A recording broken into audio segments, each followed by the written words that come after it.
Está con nosotros Wilmer Machaca, es investigador social, analista de datos, con trayectoria en el estudio del movimiento indígena, la política digital, la violencia digital, los procesos electorales y la coyuntura política.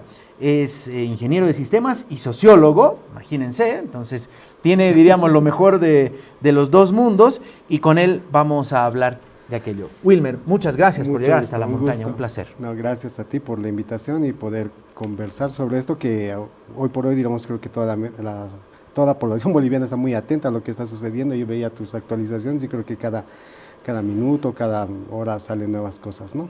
Sí, gracias, Wilmer. Bueno, vamos a abusar de tu conocimiento para desasnarnos en el tema, ¿no? Porque mucho hemos escuchado bots, trolls, y claro, en los medios repetimos lo que dice el fiscal, lo que dice alguien, y de repente no profundizamos en ir a lo básico. ¿Qué es un troll? Bueno, un troll no necesariamente es un bot. Yo creo que el son troll dos cosas diferentes. Son cosas muy diferentes. Muy Yo bien. creo que el troll está mucho más asociado a una interacción, si se puede decir, hostil, que no necesariamente puede ser, diremos, coordinada, es decir, que puede ser una operación masiva de varias cuentas. Y el troll generalmente está relacionado, digamos, con que detrás del troll hay tal vez un personaje. Imagínate tal vez un poco lo más clásico en el aspecto boliviano, dentro de la política boliviana, los guerreros digitales, ¿no? Los guerreros digitales generalmente tenían una coordinación para poder incidir dentro de la opinión pública, ya sea atacar o ensalzar ciertas figuras públicas. Ese es un troll. Ese es un troll. Un guerrero digital. Un guerrero digital. Puede ser coordinado o no, puede ser tal vez una motivación individual de alguien que quiera, digamos, hostigar o generar cierto contenido o cierta interacción para poder molestar, incomodar a alguien, ¿no? Y es un perfil falso. Puede ser verdadero o puede ser falso, ya. ¿no? No necesariamente. Digamos, hay gente que ejerce, digamos, su rol de troll dentro de las redes sociales, pero visiblemente se puede identificar con todos sus datos personales. Perdón, ¿podemos volver a la anterior? Me llamó bastante la atención esta imagen, esa. ¿Eso qué es? Es una granja. Generalmente la granja está distribuida por ciertos elementos ¿De de bots hardware. o de trolls? ¿O puede ser cualquiera de los dos? Puede ser ambas cosas, ¿no? Pero el bot está, digamos, la diferencia es la automatización en coordinación de cierto contenido a partir de un software. O sea, el bot no es maligno, por así No decirlo. necesariamente. Cuando tenemos, por ejemplo, una consulta dentro de lo que sería tal vez una empresa, una telefonía, digamos, privada, que tenemos, generalmente interactuamos por WhatsApp y lo que nos responde es un bot. El bot entonces es el que dice, si tiene, Claro. si usted quiere preguntar sobre su línea, marque 1, Claro. si tiene 2, ese es un bot, digamos, chateando. Ese es un bot, Okay. ¿no? Ese es un bot, digamos, de los buenos y que generalmente tiene una interacción muy limitada, muy demarcada a ciertas interacciones, decimos, a ciertas preguntas hay ciertas respuestas, ¿no? Okay. Pero un bot tal vez puede tener un margen más amplio, diremos, de respuestas si está relacionado o está funcionando con inteligencia artificial. Entonces ya puede tener una interacción mucho más, si se puede decir, sofisticada, ¿no? Es decir, no respuestas tan secas a la pregunta y respuesta. Y yo a lo que me dices, puede ser muy simplista lo mío, pero un troll lo asociaría a realmente campañas negativas. Sí. ¿No? Que buscan desprestigiar a alguien o a algo, Claro. o a alguna empresa, un gobierno, lo que fuera. Un bot, no. Pero tiene su lado negativo. Puede hacer lo mismo el bot, ¿no? Ok. Ya. Entonces el bot, por ejemplo, ¿qué es lo que te da? Digamos, una interacción mucho más masiva, digamos, no puedes tener una granja o digamos un equipo de guerreros digitales de 2.000 o 1.500 cuentas. Los bots. Los bots tienen esa capacidad. Los trolls no. No, trolls. Generalmente los guerreros digitales, no sé hasta qué número máximo llegaban, pero en la historia política del país inclusive hemos visto visiblemente en noticias cómo estaban siendo capacitados entre 50 a 100 equipos, digamos, dentro de un búnker, ¿no? Se ha visto, digamos, en algunos casos, en espacios de campaña política, sí. Pero en el caso de los bots es una habitación, como tú has visto, son distintas placas de celular, pueden ser celulares o placas de celulares que están conectados a un hub de USB y a un servidor. Y ahí le dan la instrucción de decir, Claro, bueno, y rómpanle a... El software es lo que hace, la instrucción, ¿no? Un software, digamos, de difusión masiva de instrucciones que pueden decir, denle me gusta, compartan este contenido o comenten estas instrucciones. Entonces, por lo que se ha visto en este último tiempo, eso es lo que se ha hecho muy visible y creo que en esto lo que está sucediendo se ha hecho mucho más evidente. Es decir, a mucha gente pública que ha sido quejando de que ha sido atacada, ¿no? Entonces... ¿Atacada con insultos o atacada sus páginas para bajarlas? Y ahí quiero ambas meter cosas, otro tema. Ambas cosas, ¿no? Por ejemplo, ha habido medios de comunicación, gente pública que ha denunciado que sus cuentas han sido atacadas y eso ha terminado finalmente en que han perdido sus cuentas, algunos han recuperado, otros no. Es decir, un nivel de automatización de denuncias a las cuentas, por supuesto, tiene en alguna medida efecto, ¿no? Y lo otro es que han generado interacción hostil. Voy al caso específico, por ejemplo, de Paula Aguirre, cuando era candidata, ha habido un post muy hostil que ha tenido, donde en menos de un minuto ha habido miles de interacciones de Me Divierte, una publicación que tenía. O en el caso de Gonzalo Colque, más que en la interacción de Me Divierte, ha habido cientos y miles de comentarios en muy poco tiempo que desvirtuaban lo que él estaba publicando en ese momento. Entonces, eso es un nivel de automatización. Justamente, inclusive, había en un segundo 147 comentarios. 147. En un segundo. Entonces, eso no es humano. Y que además era que decía básicamente lo mismo. No, y creo que ha habido un nivel de sofisticación también en el desarrollo de los bots, sobre todo en el nivel de instrucciones, que el léxico no necesariamente es repetir el patrón de 30, 50 comentarios con un mismo mensaje, sino que había un nivel, digamos, de cambio, si se puede decir, en cierta parte del léxico para poder generar, digamos, que el mismo algoritmo de la plataforma no distinga como algo que no es humano. Es decir, entonces fueron aprendiendo, digamos. Fueron aprendiendo. Hay formas de poder un poco sobresalir. Cuando uno ve, digamos, transmisiones en directo de algunos programas o publicaciones, claro, se encontraba en algún momento con nombres árabes, ¿no? Aquí en Bolivia, sí, casi insultando a no sé qué concejal, más o menos, ¿no? Claro. Un nombre árabe. Sí. Eso ya ha cambiado. ¿Esto a qué se debe? ¿A que ahora han aprendido, es parte de ese aprendizaje, o hay granjas ya que no necesariamente son al otro lado del mundo? Hay una explicación de eso, ¿no? Por ejemplo, yo creo que una granja establecida acá tiene mucha mayor capacidad de poder tal vez ser manejada, digamos, por gente local, entender el contexto local, a difundir en el lenguaje local. Inclusive, diremos, las cuentas que por lo menos yo pude distinguir en la investigación que hice, eran cuentas que tenían nombres y apellidos locales, y así inclusive, diremos, con diferencias regionales, muy del occidente, muy del oriente. Entonces, claro, muchos Suárez en el oriente, sí, y por este otro lado. A diferencia de lo que se hacía mucho más antes, es que se compraba, diremos, me gustas o cierta interacción desde afuera, donde es lo que tú comentabas, digamos, cuentas, no sé, asiáticas, árabes y todo eso. Y eso se hacía y se puede seguir haciendo, ¿no? Pero es muy distinto, digamos, cosa que está afuera y lo que está aquí adentro. Wilmer, según la investigación que tú decías, has hecho, ¿hay granjas de trolls? ¿Es difícil instalar granjas de trolls en Bolivia? Hay granjas de bots. Perdón. Sí, de bots, o sea, no puede haber granja de trolls, está mal eso. Es granja de bots. Sí, granja de bots. Ah, ok. Sí. Para nunca más repetir. Entonces, trolls son grupos chiquitos. Guerreros digitales o tropas digitales. En su casa, digamos. En su casa. En su cuarto. Ahí. Pueden ser, digamos, un equipo o puede ser inclusive una persona misma puede ejercer como un troll digital. Ah, bien. Bueno, entonces esos son los trolls, ¿no? Sí. Individuo. Sí. Ya los bots es algo que uno maneja. ¿Cuántas cuentas puede llegar a tener un...? Yo creo que... Mira, digamos, en el caso boliviano hay dos situaciones comprobadas.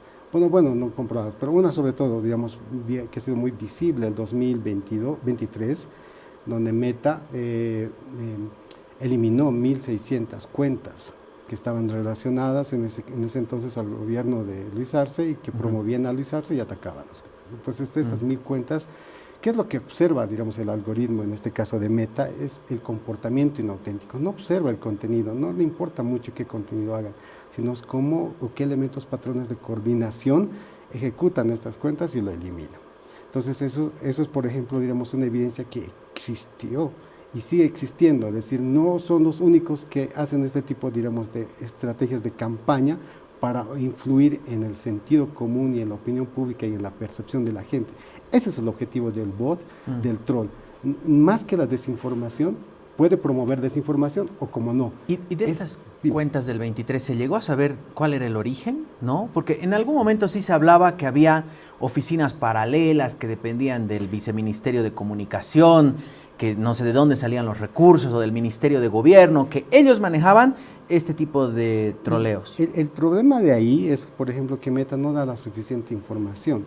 Por ejemplo, nos dio un monto de dinero de $1 millón que estaba pautado para promover, digamos, esta coordinación que se eliminó finalmente, pero nunca dice de qué fondos o cuáles son las vías, digamos, de pago que ha tenido.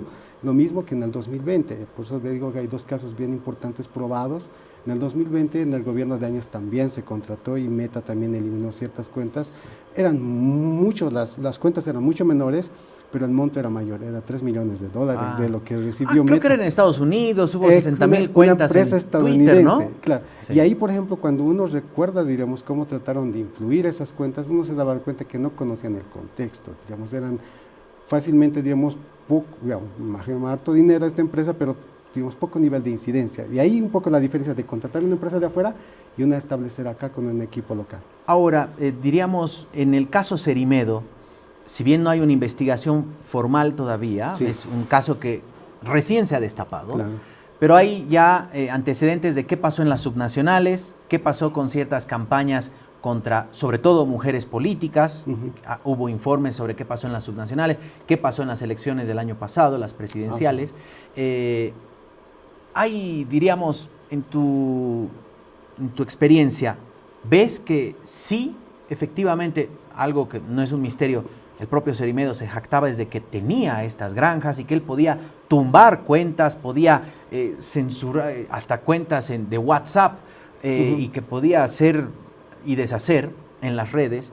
¿Han identificado a priori que sí había una muy fuerte, diríamos, campaña permanente de trolls o en este caso de bots? Yo creo que como nunca antes dentro del ecosistema digital político boliviano se ha sentido y se ha notado la presencia de la automatización como en este último tiempo. Principalmente desde el 2026, inicios de 2026 en adelante, por lo menos yo descubrí muchas cuentas que se crearon entre marzo, especialmente diremos la antesala al conflicto. Yo creo que la participación de este nivel de automatización tuvo fundamentalmente que ver, uno, en la segunda vuelta, o inclusive tal vez en la primera vuelta, pero mucho más en la segunda vuelta de las subnacionales, pero sobre todo tuvieron un rol muy preponderante dentro del conflicto de más de 50 días de bloqueo y movilizaciones. Yo creo que ahí el rol de los bots, de la automatización, era inflar cierto contenido y atacar cierto contenido.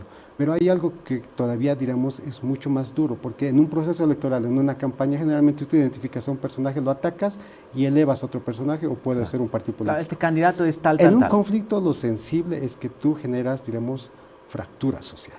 Y eso es muy complejo porque esa fractura social, en muchos de los casos, en la mayoría de los casos, después que pasa el conflicto, eso no se cierra.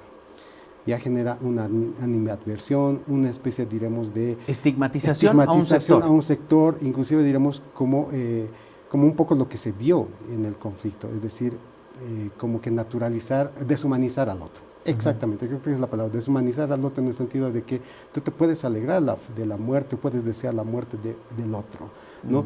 Y la interacción en ese sentido, diremos, mucho de lo que se ha generado en el conflicto ha promovido a que la gente en alguna medida reproduzca algo que también no estaba siendo naturalmente promovida, ¿no? Y eso es lo complejo. Puede ser que en algún momento esta automatización promueva ciertas ideas, promueva ciertas narrativas y al final es tan fuerte que la gente la asume como propia y también la replica. Claro, se me viene a la cabeza en los días de conflicto, por ejemplo, una señora no le quiso vender un poncho rojo. Bien hecho, hay que matarlos a todos, hay que acabarlos porque ellos nos están dejando sin comida. Bueno, y ahí se estigmatizó a cualquier persona que lleve un poncho, ya era vista como un bloqueador, como alguien que iba a, no sé, hacer volar por los aires no sé qué lugar, y ahí se refuerza, diríamos, ese sentimiento de estigmatización, de que si uno ve a cualquier otra persona, aunque no tenga nada que ver, pero claro, tiene cara de que sí es. Sí. Más o menos va por ahí. Exactamente, inclusive, diríamos, creo que para un poco producir diremos, el nivel de indignación, porque generalmente en un conflicto lo que se mueve son las emociones y quien mejor comunica el dolor. Quien mejor comunica el dolor, digamos, generalmente puede, digamos, en alguna medida sentirse, digamos, que su narrativa está triunfando. Entonces, ahí, sobre todo, digamos, encontrar algunos elementos de difusión, pero también escenificar esos momentos del conflicto han sido bien importantes. Yo le llamo un poquito, algo que va mucho más allá de las desinformaciones, que la escenificación de la realidad. Resignificación de la realidad. Escenificación de la realidad. Escenificación de la realidad. ¿No? Por ejemplo, ponte a esto, digamos, está bajando una marcha, ¿no? Y viene alguien y empieza a provocar a la gente. Entonces, obviamente, está buscando una reacción. Y alguien está atrás y está filmando esa reacción.